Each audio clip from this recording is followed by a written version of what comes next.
2 movies we're going to review. Ooh. One is going to be The Fabelmans from Mr. Steven Spielberg, and the other is going to be The Banshees of Inisherin, because he watched it a few weeks ago. I finally watched it, and I want to talk about it with him. So let's do Fabelmans first. Okay. I've seen it now twice. Mm-hmm. Really, really liked the film, especially the second time around. Not that I didn't like it the first time, but it's kind of, if you're expecting one thing and you don't get it, you're like, oh, did I like it, or is it just because my expectations were weird? And then when I knew what it was and watched it again, I was like, this is a fantastic movie. I would say it's probably middle Spielberg for me. And that's not a knock on the movie, it's just how great his other films are. But you could tell it's very personal. It felt like the most personal Spielberg movie because this is a semi-autobiographical movie about his life. And there are certain things in there that are really fun to see, especially when it was talking about movies. Loved it. Yes. And I cared mostly about the family dynamic stuff. There were some times where I was like, okay, I almost feel like this scene could even be cut. Like, I don't even see why it was kept. But, if I was making a movie about my life, it'd be very hard to cut scenes as well. So I get that. But overall, I really enjoyed the film. I do think it was about 20 minutes too long. And something that the film nails, if your movie has a great ending, it almost just adds extra points. And the final scene of this movie fucking rules. It's great. And John Williams' music kicks in because it's mostly in the background the whole movie. Then at the end, you get peak John Williams stuff. Yeah. And it was really, really fun to see. And it makes me sad because I think, if I'm not mistaken, Indy 5 is the last John Williams film. Oh, wow. I think he's retiring, which he's 90-something, so that makes sense, but it does make me sad. But he's going out with a bang. God damn it. Yes. Anyways, thoughts on The Fabelmans? I've been sitting on a rating for it for a while there. Yeah. I predominantly use Letterboxd, which has the 5-star rating on it, and I think I'm sitting at a 3-star right now out of 5, which fascinated me because I felt like I was one of the more excited for the movie in the group. Yeah, same. And I gave it the lowest rating out of everyone in the group. Yeah. And I don't know if that was, like you said, kind of an expectation thing, and maybe rewatching it, I'll like it more. In terms of stuff that I didn't care for, I agree with you in that it kind of felt about 20 minutes too long. I was not a fan of Michelle Williams' performance in it. Okay, I have seen that be divisive amongst people. And I've been conflicted on it because this is semi-autobiographical about Steven Spielberg's life. So maybe that's exactly how his mother was. Yeah. It just felt out of place in the movie. And maybe that was done purposefully. Because she felt like an out-of-place person in the world. Yeah. But I felt that the performance took over too much of the movie. It took you out of the movie instead of inviting you into the movie. Yes. Okay. To me, it felt like this person doesn't seem real. Whereas all the other characters felt more grounded. Okay. Like, I was like, okay, the dad, that person can exist. I looked at the mom, and I'm like, I don't think this person exists. And I'm sure there's flair, like, I doubt she ever bought a monkey. Yeah, I don't know. I don't know for a fact, but like all that kind of stuff just took me like so out of it. Also, again, with that, I felt a lack of chemistry between her and Paul Dano. And back and forth on that again too, because it's like, well, they were supposed to be not compatible. Yeah. But again, I feel like it's been done in movies before where the parents are not compatible, but it still compels me into the movie. And this like took me out of it. Like I felt separated from it again. And okay, there's another character in the movie that they want you to buy into Michelle Williams' character having chemistry with. And I didn't feel chemistry there either. Okay. So that immediately also took me out of it. Okay. Now in terms of what I did like, everything that wasn't involved with that. Okay. I loved watching, what was it, Sammy? Sammy Fabelman. You know, just his start with filmmaking, the relationship with him and his father was really interesting, I found, at least. And just his whole, like, high school thing, like, scenes with bullies and how that plays, and his movie making for the school, and then the end credits screen. And here's the thing, like, every critique I have, Steven Spielberg he's Steven Spielberg. You know what I mean? So, like, me saying that this is if we did like an S tier list, yeah, low B, high C Spielberg, yeah, that's still better than most people's S tier for half of the other filmmakers. Exactly. Out there, yeah. And I think that with the amount of movies that Spielberg does and just his masterful work, he's the only one that would have the knowledge and the balls to pull off an end shot like he did in this movie. Yes. The end shot is so good. That only comes with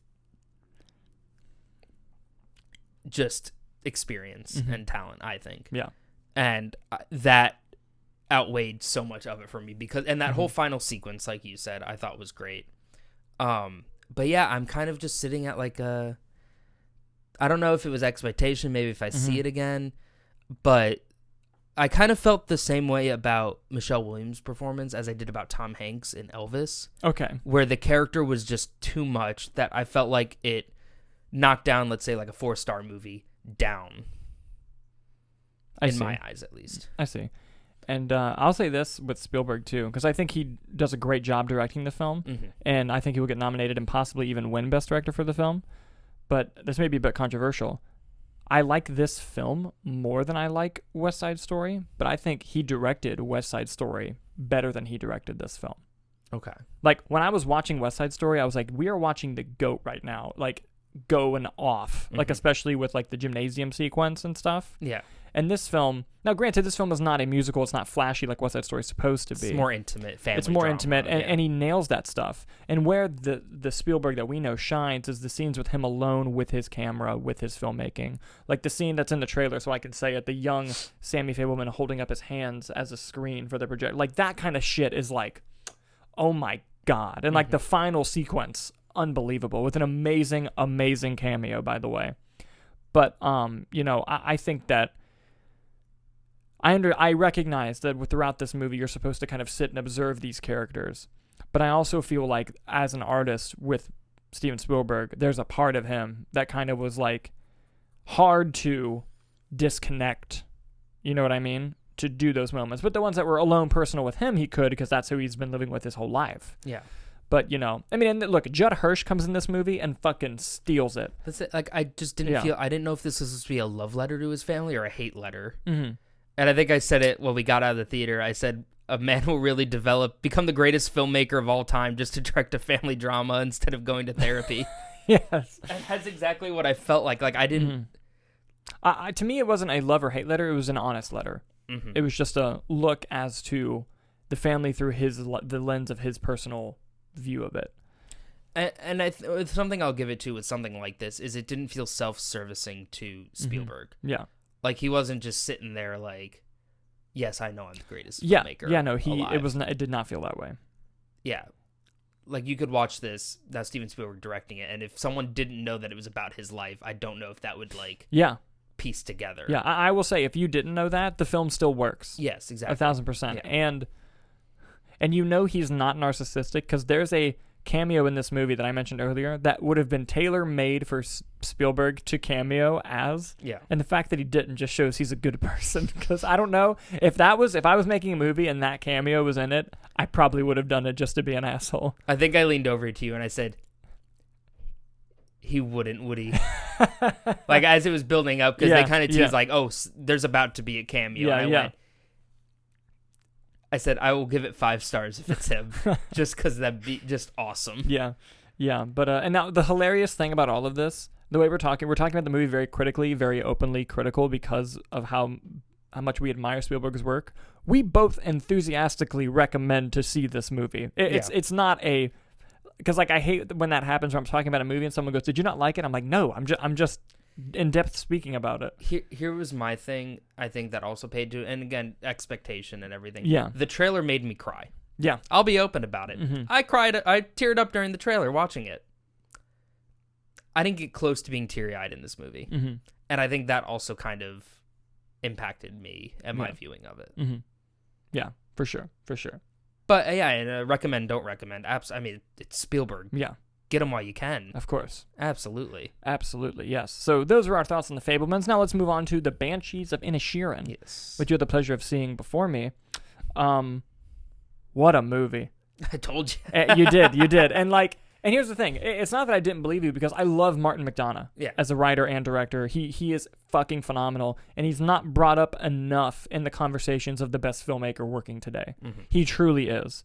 3 Billboards, amazing film. 7 Psychopaths, awesome film. I hate to admit that I have not seen In Bruges. But I have not seen In Bruges either. I've heard that that's the reason why we know who he is because of that film. Mm-hmm. And this film, ironically, we haven't seen In Bruges, but this film, why it was meant a lot to many people is because it's an In Bruges reunion between Colin Farrell and Brendan Gleeson, and who both do phenomenal work in the film, by the way. Colin Farrell, absolutely getting nominated. Brendan Gleeson, maybe.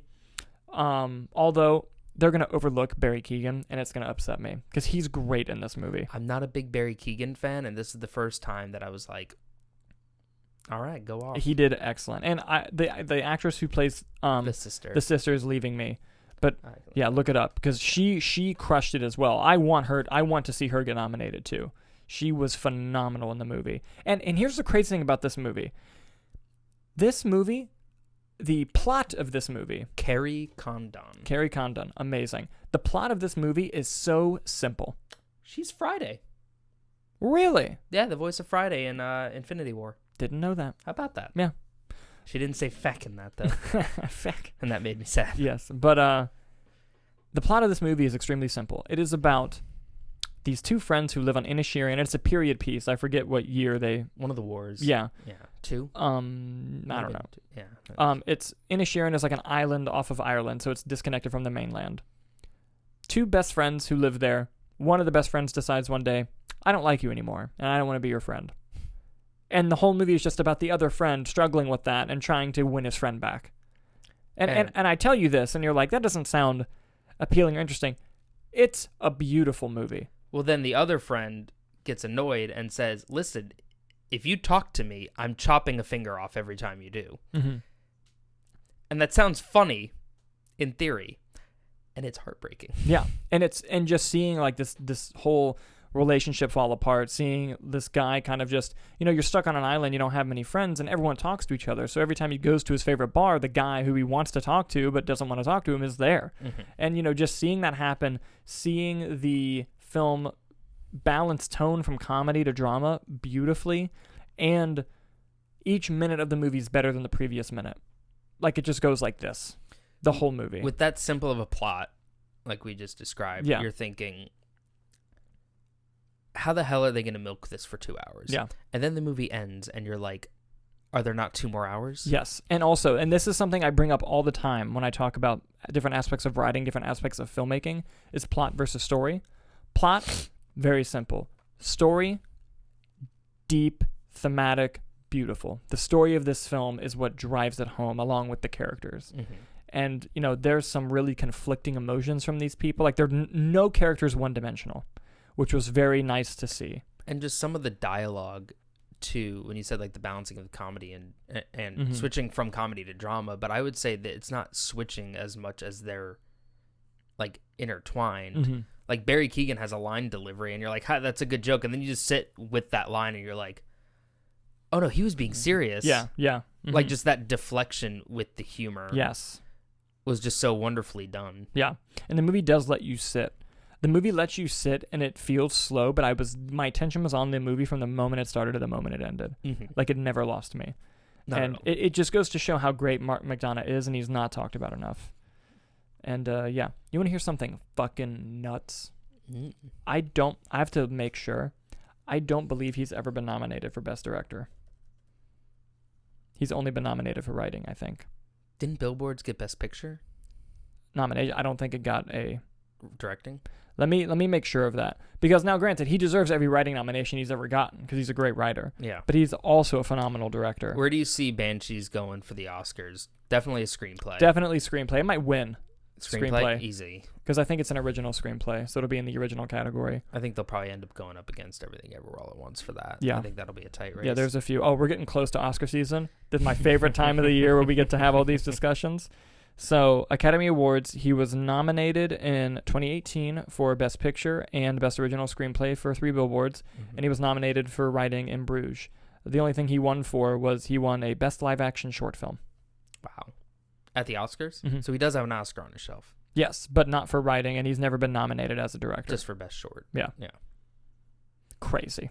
Well, hopefully this is his year because yeah, as it sits currently, and we'll do our end of the year, top tier lists and everything like that, but I have Banshees sitting at number 2 right now.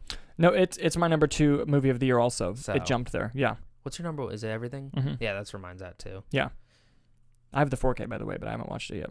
Ooh, yeah. Nice. Hannah's never seen it, so I might have to sit down and watch it with her. Mm-hmm. But yeah, so obviously hugely recommend Banshees of Inisherin as well. I believe December 13th, mid-December at some point, it will be on HBO Max. That just got announced yesterday, I think. Yeah. So definitely check it out if you have it. It is great. It is great.